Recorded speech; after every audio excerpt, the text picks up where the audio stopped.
current condition, my dear friend, Edward O. Wilson, put it more concisely than anyone else has ever summed it up. He said, we have Paleolithic emotions, medieval institutions, and godlike technology.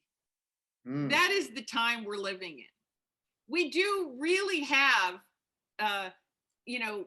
ancient emotions and drives that are built in our DNA that are not really suitable for modern society.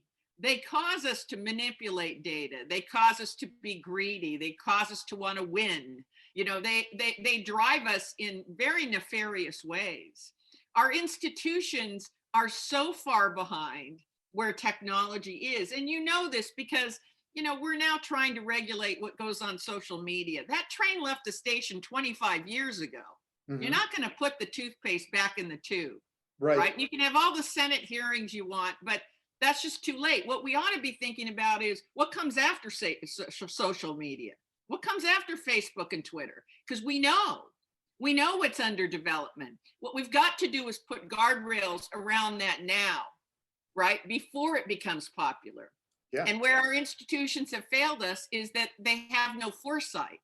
And so they're constantly trying to react to things they should have reacted to decades ago. And this is a real problem for government and for leaders.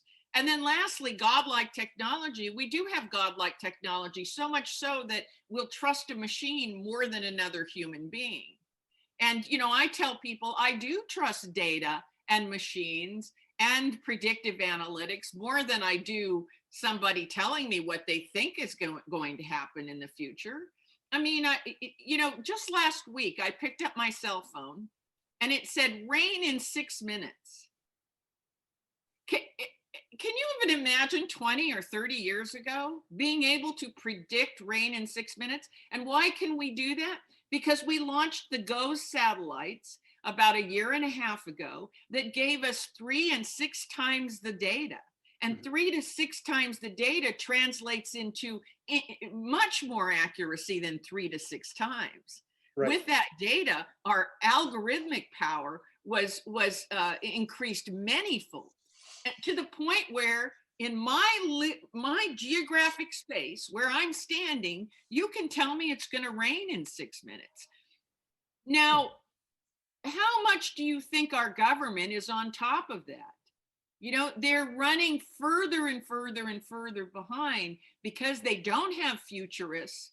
They don't bring them into the White House to say, you can't do anything about social media, but this is the next wave coming.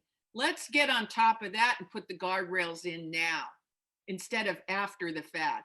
And that's something, as you know, in my second book, I talk about predaptation. You can't adapt quickly enough to change in modern society. It's happening too fast. Right. So the principles of fast adaptation, while helpful, and while many years I was teaching them, I'm now teaching predaptation, which is adapting to a likely event before the fact. And boy, did we get a lesson on that with the pandemic.